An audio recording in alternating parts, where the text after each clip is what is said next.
यमुना तीरे गोकुल नगरी, यमुना तीरे गोकुल नगरी, गोविंद अवतारायण श्रीमन्नारायण नारायण नारायण श्रीमन्नारायण नारायण नारायण। ओम नमो भगवते वासुदेवाय।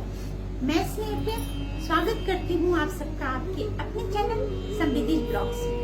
मित्रों, श्रावण मास के पश्चात भाद्रपद मास का आगमन हो चुका है और सभी को प्रतीक्षा है भगवान श्री कृष्ण के जन्मोत्सव का, यानी कि जन्माष्टमी का। न केवल देश में बल्कि विदेशों में भी इस उत्सव का धूम मचा रहता है। सभी बहुत ही धूमधाम से हमारे कान्हा जी के जन्मोत्सव को मनाते हैं। तो इस वीडियो में हम जानेंगे कि जन्माष्टमी का जो उत्सव है, जन्माष्टमी व्रत है, वो किस तिथि को मनाया जाएगा, क्या डेट है उसकी, इसमें कैसे पूजा करनी है, हमारे कान्हा जी का जो आगमन होगा तो उनका स्वागत कैसे करना है, किस पूजा विधि से उनका स्वागत करना है और कौन सा मंत्र इस जन्माष्टमी में आप जपेंगे कि आपके सारे कार्य सिद्ध होंगे, आपकी सारी मनोकामना पूर्ण होगी और जो भी क्लेश है, जो भी परेशानियां हैं, उनका नाश होगा।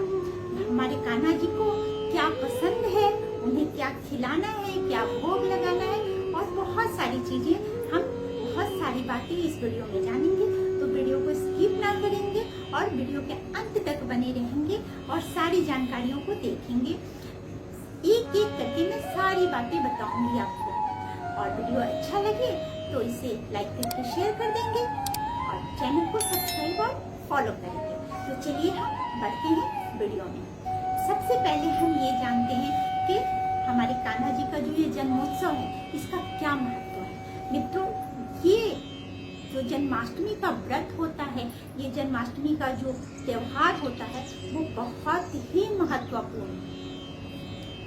इस व्रत को जो भी रखते हैं, जो भी भक्त इस जन्माष्टमी के व्रत को रखते हैं, उन्हें अक्षय फल प्राप्त होता है।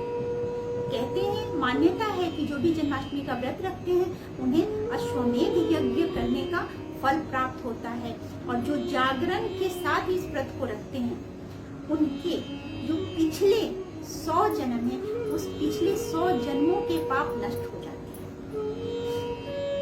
भगवान श्री कृष्ण का ये कान्हा जी का जो जन्मोत्सव है, उसका जो व्रत रखते हैं, वो इतना महत्वपूर्ण है कि जो 1000 एकादशी का व्रत करने से जो फल प्राप्त होता है, वो कान्हा जी का जन्माष्टमी का व्रत रखने से प्राप्त होता है।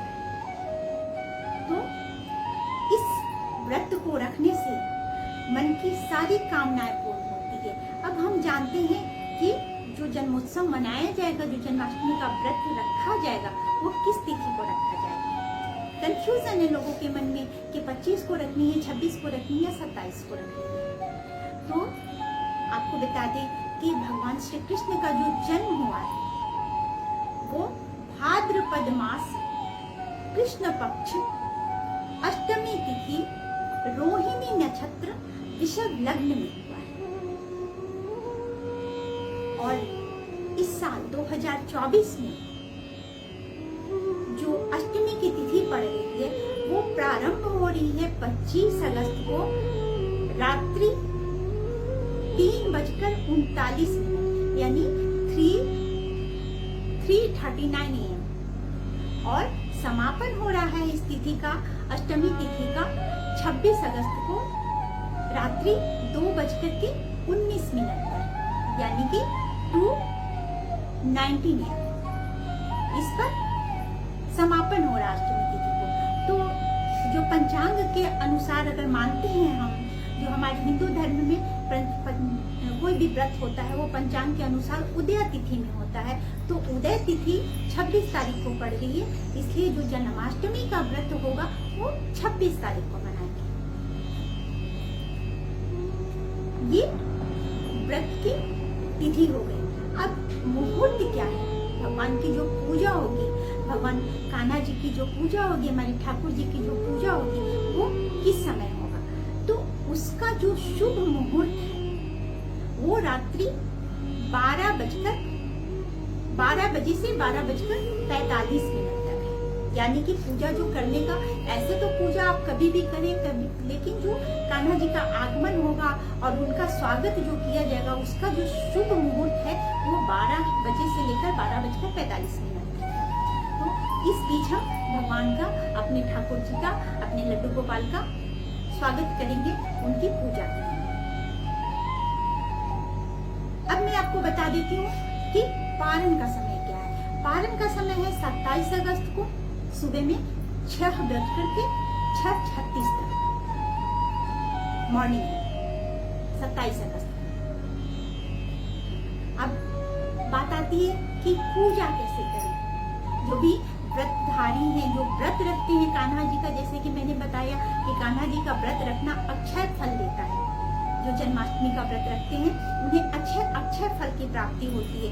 तो जो भी व्रतधारी, जो भी हमारे भक्तजन हैं, जो भी हमारे भ्राता हैं, जो भी हमारे मित्र हैं, वो इस व्रत को जो रखते हैं वो किस प्रकार रखेंगे। कई बार होता है कि व्रत तो हम रखते हैं, लेकिन उसको किस तरह से रखना है, किस तरह से आरंभ करना है और किस तरीके से उस व्रत को समाप्त करेंगे, उसका समापन होगा, इसमें थोड़ा सा कंफ्यूजन होता है। पहले ये करना है या वो करना है, कई तरह की बातें होती है। तो मैं उसे एक एक करके आपको बताऊंगी कि कैसे व्रत आपको रखना है। सर्वप्रथम जो भी व्रत रखने वाले हैं वो मॉर्निंग में उठेंगे। व्रत रखने वाले को हमेशा ब्रह्म मुहूर्त में उठ जाना चाहिए, ये तो सभी जानते हैं। ब्रह्म मुहूर्त में उठेंगे, जो भी साफ सफाई करनी है करेंगे, ठाकुर जी के पास जो ठाकुर जी की पूजा करनी है, जो भगवान की आप रोज की जो दैनिक पूजा होती है उस पूजा के पास जाएंगे।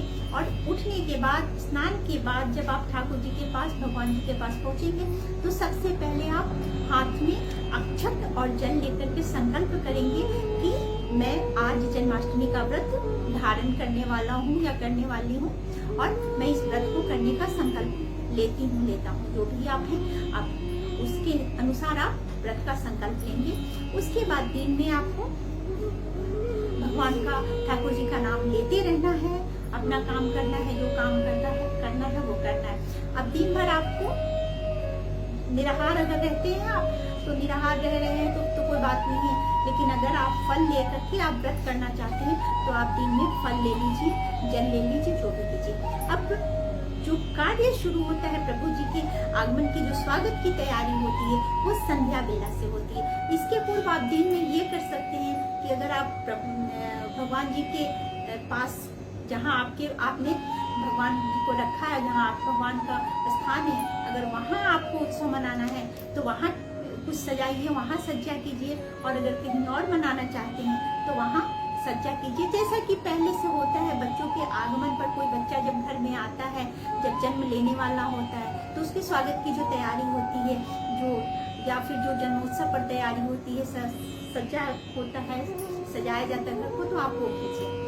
उसके बाद संध्या में आपको करना क्या है, एक चौकी लेनी है आपको, चौकी पर पीला कपड़ा बिछाना है।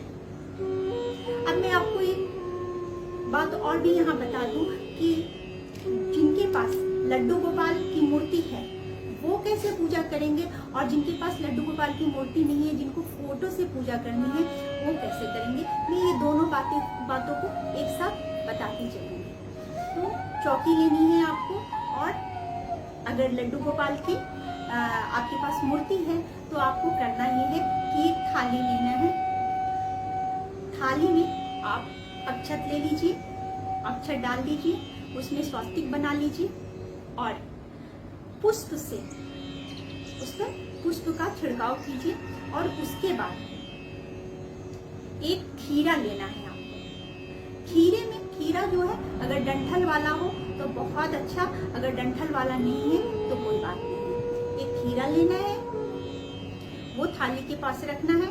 और लड्डू गोपाल की जो मूर्ति है, अगर वो आप पहले से आपके पास हैं, आपने उन्हें जो वस्त्र पहनाया है उस वस्त्र को हटा दीजिए, उनके आभूषण को हटा दीजिए, और उसके बाद लड्डू गोपाल की मूर्ति को उस थाल में रख दीजिए और फूलों से उन्हें पूरी तरह से ढक दीजिए। ये अगर मूर्ति आपके पास है तो करना है। अगर मूर्ति आपके पास नहीं है तो करना ये है कि आप लड्डू गोपाल का फोटो लीजिए और उस फोटो को जो चौकी बिछाई है आपने वहां विराजमान कीजिए और पुष्प लीजिए, पुष्प से वो फोटो के पास पूरे पुष्प को सजा दीजिए और उसके बाद एक छोटी सी चुन्नी लीजिए, फोटो के आकार की चुन्नी लीजिए, फोटो से थोड़ा सा बड़ा हो वो चुन्नी लीजिए या कोई ऐसा कपड़ा है जो स्वच्छ है, जो नया हो, उस कपड़े को लेकर के आपको लड्डू भगवान के फोटो को ढक देना है।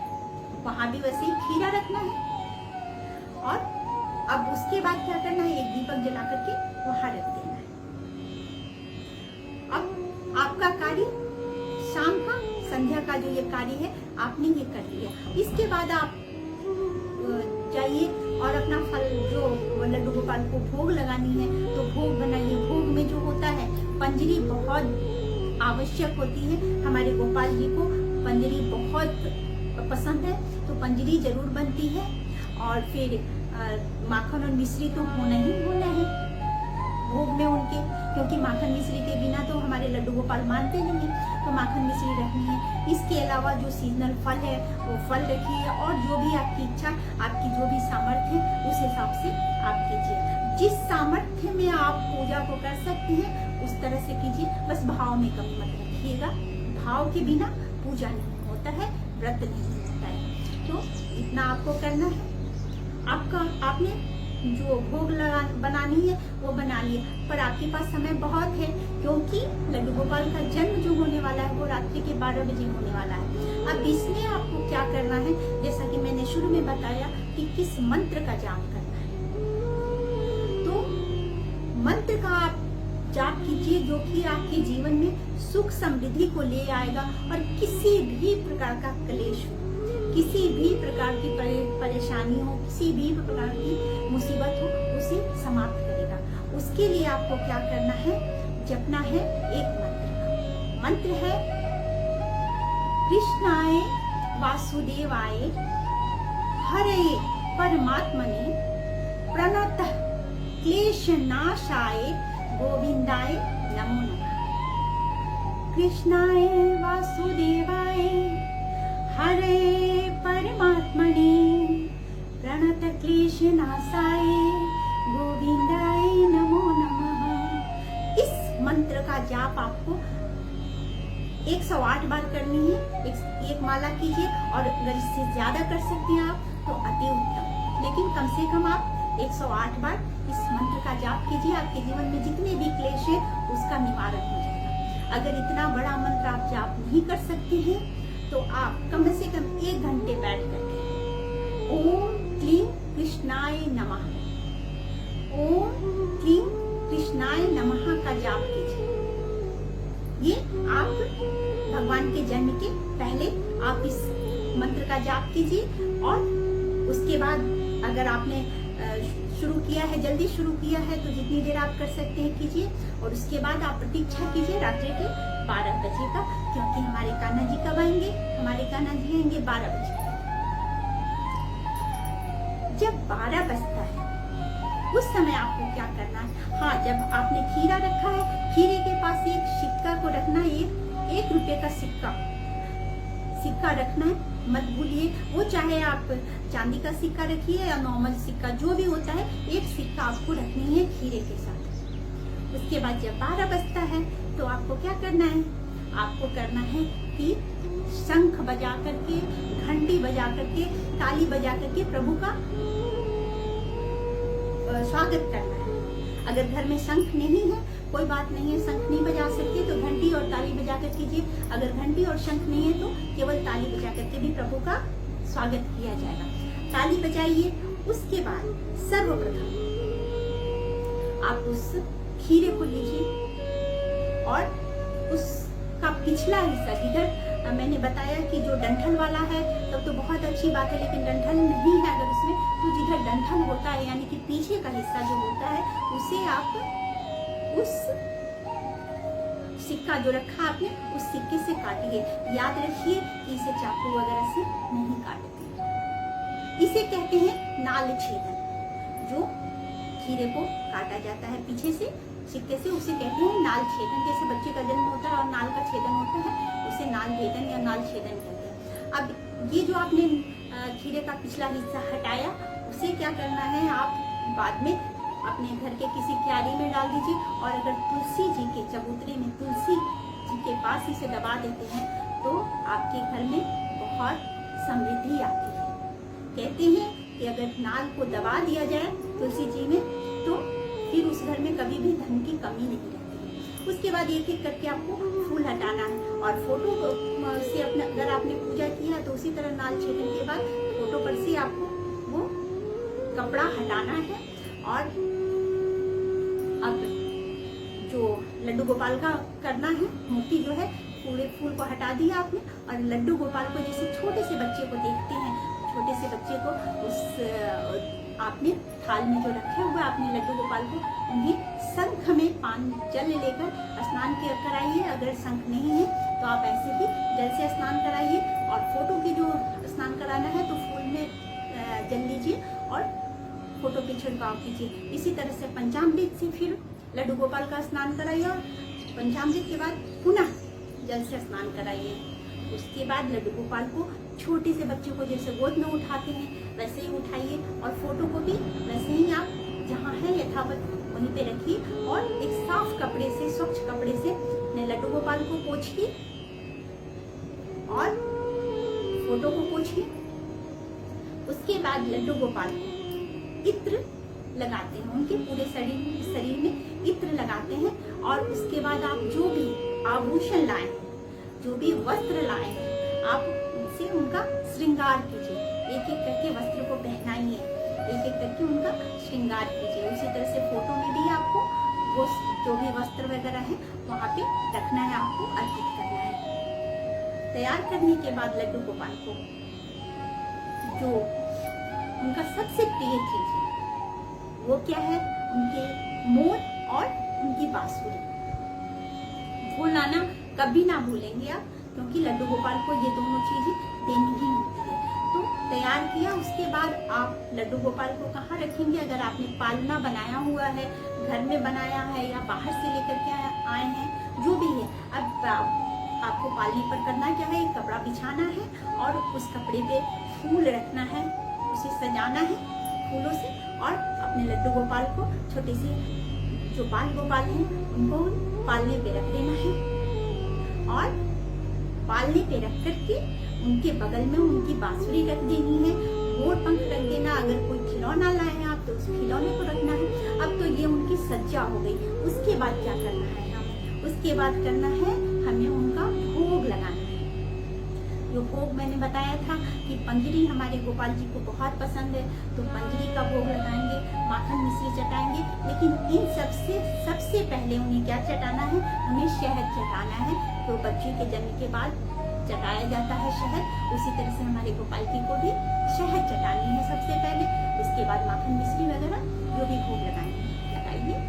और साथ में जो बच्चे के आगमन पे होता है, जन्म लेता है जब बच्चा, तो घर में खुशी का माहौल होता है और लोग बधाइयाँ गाते रहते हैं। तो वो गाना मत भूलिए आप, क्योंकि बच्चे के आगमन पे जो है सो बधाइयाँ होनी ही चाहिए, शुभ होता है घर में। तो वो बधाइयाँ आप गाते रहिए, कुछ भी गुनगुनाते रहिए, है ना, भगवान के आगमन पर। जैसे कौनी रंग वृंदावनवा, कौनी रंग जमुना, क्या हो लाल कौनी रंग जमुना, क्या हो लाल कवनी रंग कृष्ण कन्हैया, खिलत है अंगना। ऐसे करके आप उनको सजाते रहिए और उनके लिए बधाइयाँ गाते रहिए और भोग लगाइए। ये सारे प्रोसेस करने के बाद, भोग लगाने के बाद, फिर उसके बाद अंत में आपको आरती उतारनी है। आरती उतारनी है, आरती लीजिए और सजाइए आरती थाल में और आरती कीजिए। हमारे कान्हा जी का, गोपाल जी का आरती कीजिए और आरती के बाद फिर क्षमा प्रार्थना कीजिए। क्षमा प्रार्थना में क्या करना है कि जो कहते हैं क्षमा प्रार्थना में कि हे गोपाल जी, हे भगवान, हे ठाकुर जी, अगर आपकी पूजा में, आपके स्वागत में मेरे से कुछ भी त्रुटि रह गई है तो आप उसे क्षमा करेंगे। और इसी तरह इस बाल रूप में अपनी जो कृपा है, अपनी जो खुशियाँ आप लेकर के हमारे घर आए हैं वो बनाए रखिए। इस तरह से हम उनसे क्षमा प्रार्थना करेंगे और उस पूरी पूजा को हम इस तरह से समाप्त करेंगे। अब इसके बाद, पूजा के बाद जो पारण करना चाहते हैं, उस पूजा के बाद प्रसाद ग्रहण करना चाहते हैं वो ग्रहण कर लेते हैं। और कई लोग जो है पूजा के कुछ देर के बाद ही, जब पूजा हो जाता है समाप्त उनका, तो उसी समय पारण कर लेते हैं। लेकिन जो उस दिन नहीं करते हैं, वैसा मैंने बताया कि जो पारण का समय है वो 27 अगस्त को 6:36 पर है, तो उस समय पारण करेंगे। और इस तरह से इस उत्सव को, जो उनका जन्मोत्सव है, वो तो अभी 6 दिनों तक चलेगी, क्योंकि छठी के बाद ही इस उत्सव को जो है का समापन माना जाता है। तो लड्डू गोपाल के आगमन की तैयारी कीजिए और सारी तैयारियों के साथ आप उनके स्वागत की तैयारी कीजिए और अपने घर को खुशियों से भर दीजिए, सजाइए अपने घर को और उनका आगमन हो। तो बस यही कहना है, नंद घर आनंद भयो, जय कन्हैया लाल की, हाथी घोड़ा पाल की, जय कन्हैया लाल की। तो इसके साथ ही आज की जो चर्चा है जन्माष्टमी पर, उसे मैं विश्राम देती हूँ। मिलते हैं अगली चर्चा पर, और चैनल को सब्सक्राइब करना मत भूलेंगे और लाइक शेयर करना भी नहीं भूलेंगे। खुश रहिए, स्वस्थ रहिए, कान्हा जी की कृपा आप पे बनी